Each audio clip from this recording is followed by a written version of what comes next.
My name is Andy Ball. I am the Chief Executive for the Cedar Sinai Beverly Hills Surgery Centers here in California. I've been here at the Surgery Center since December of 2019, so right before COVID. We've got 4 surgery centers here in Beverly Hills, all within a block of each other. The geography is fairly unique. The facilities and the real estate's very expensive and tight. Ideally, we'd be under one roof. We're not. So we've got 12 ORs. We do about 13,000 surgeries a year. We are owned, a majority ownership by Cedar Sinai Medical Center, which is about 1.5 miles from here. So during COVID, we saw a lot of out-migration from the hospital, and that has continued since then. So it's been really good for our patients, really good for Cedars, created a lot of capacity at the medical center.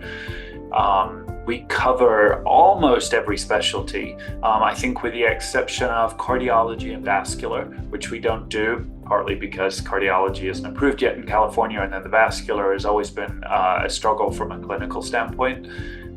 So we see it all, and we do it all, which is kind of one of the reasons the profit forecast has been a real game changer for us. I have the honor of sitting down and working with Gavin on this project about 1.5 years ago, and he humored me and allowed me to tell him everything that I thought was wrong with the world, including where HST could help us more. You have a fantastic report called the DE 5500, which I run about 100 times a day. It is probably one of the best reportings I've seen out there, and I kind of talked to Gavin, and he was already working on the profit forecast about how we use that DE 5500, where its weaknesses were, where we could leverage some of that information. So that was probably 1.5 years ago. And then as a practice, our folks have been using it maybe for the last 6 to 9 months, as we've gotten it built and tweaked. And as I said, it's kind of been a game changer for us. I think the standard way that a lot of folks are, looking at preference cards, we had Envy in the background, so our preference cards would get updated from Envy, but it relied on preference cards getting updated. We have 4 centers, 19 specialties. It's not quite 19, but a lot of specialties. We have 195 physicians, so keeping those cards updated. And when we did a switch out of our primary med surg vendor from McKesson to Medline, and so all the item numbers change, and you can go into HST and update those things, but then we also ended up switching products entirely in primary. So the cards get aged over time. And so that feedback became a little less reliable. And when I started here, we had staff depleting every single case. So they would log everything that was used in the OR, and the data was great, but it used a lot of staff time, and we just didn't have that available during COVID, and we stopped doing that. So we've logged the big items in now, but we weren't doing a good job within HST of logging actual, like how many gloves we used, how many gowns we used, how many, gauzes and all of those things. So we were sort of coming up with a generic number based on a preference card and sort of the implant log that we could go in. We would look at the OR time, which we were logging, and the surgery time to figure out what the staff usage was. And then we'd apply some other, metrics over that. What was our linen cost? How much are we paying for billing and all of those items? And but it was an incredibly manual process. I would pull out my favorite DE 5500, look at the reimbursements, look at the OR times, average everything out, look at the procedure codes to kind of put them in broader categories, and then go in and pull the preference card. So the information was in there. Not all of it was perfect, but it was compiling that was cumbersome. By the time you'd done that for 195 physicians, the first one you had done was out of date already. So we'd go a lot off gut. Our benefits and eligibility folks kind of quote out every case, and they also vet them for profitability and if we can afford to do them. And so we'd rely heavily on them, and they'd sort of rely heavily on data that kept aging.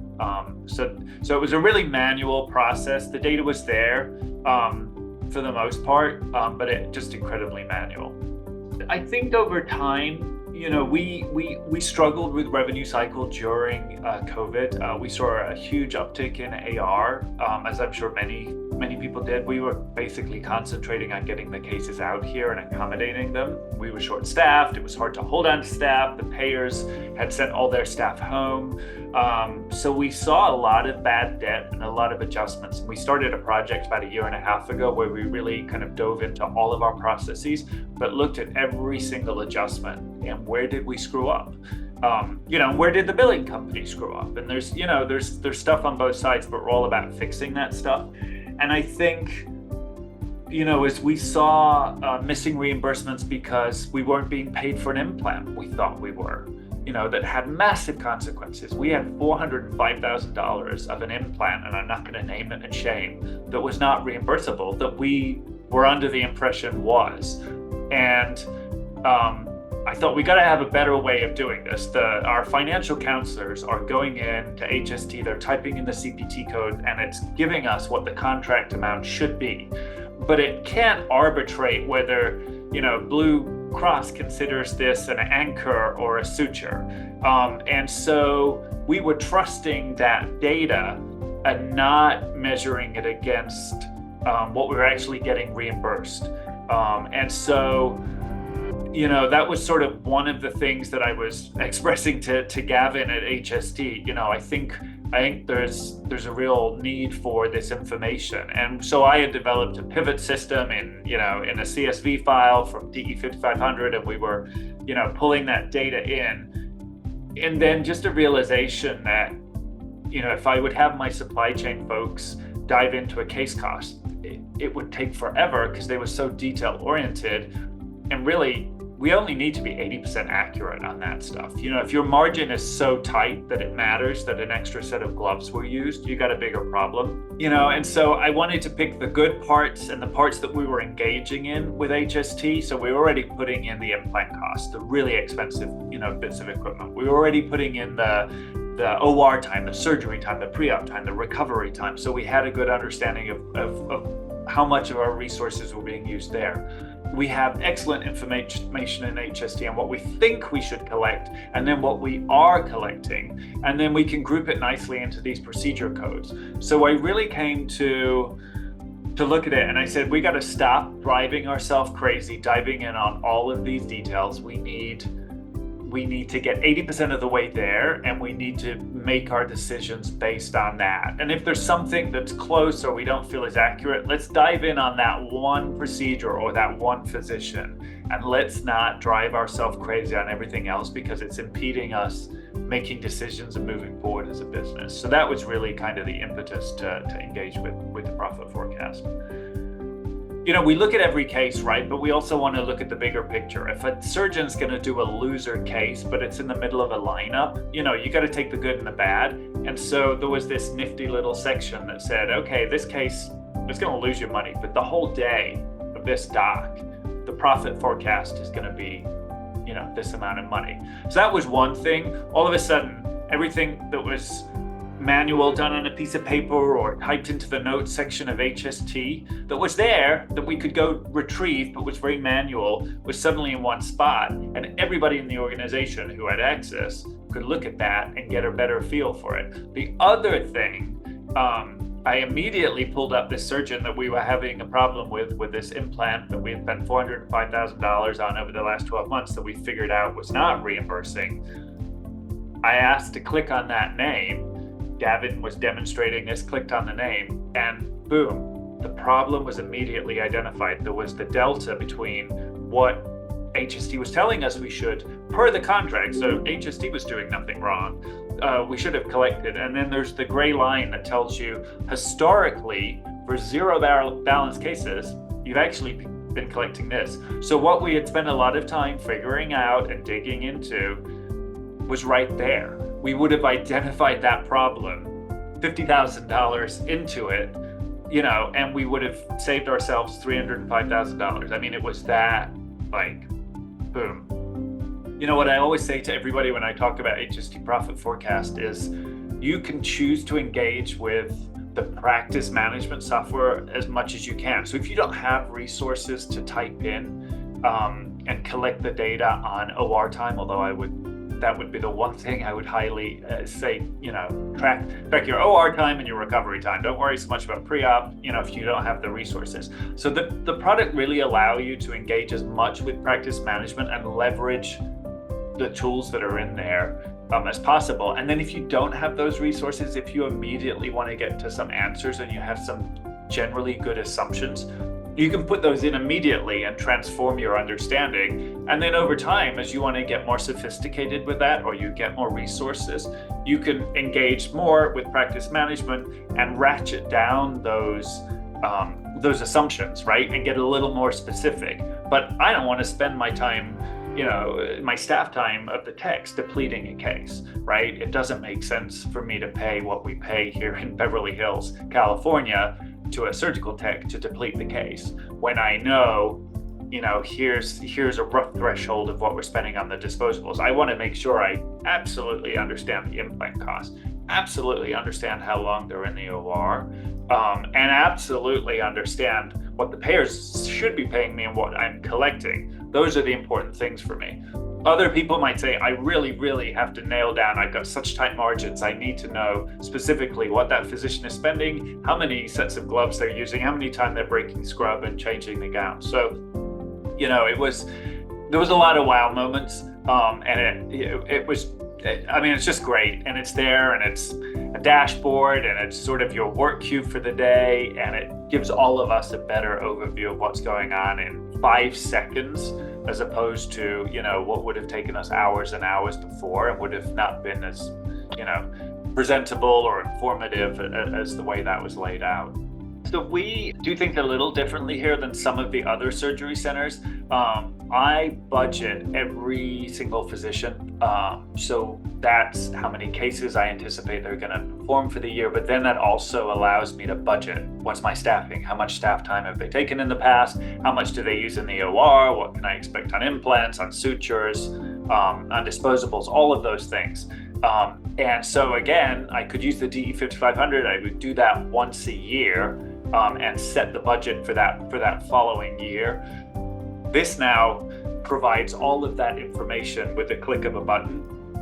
And I really think, we look at our other affiliate centers, Cedars has 11 surgery centers. We're all super competitive and super collaborative.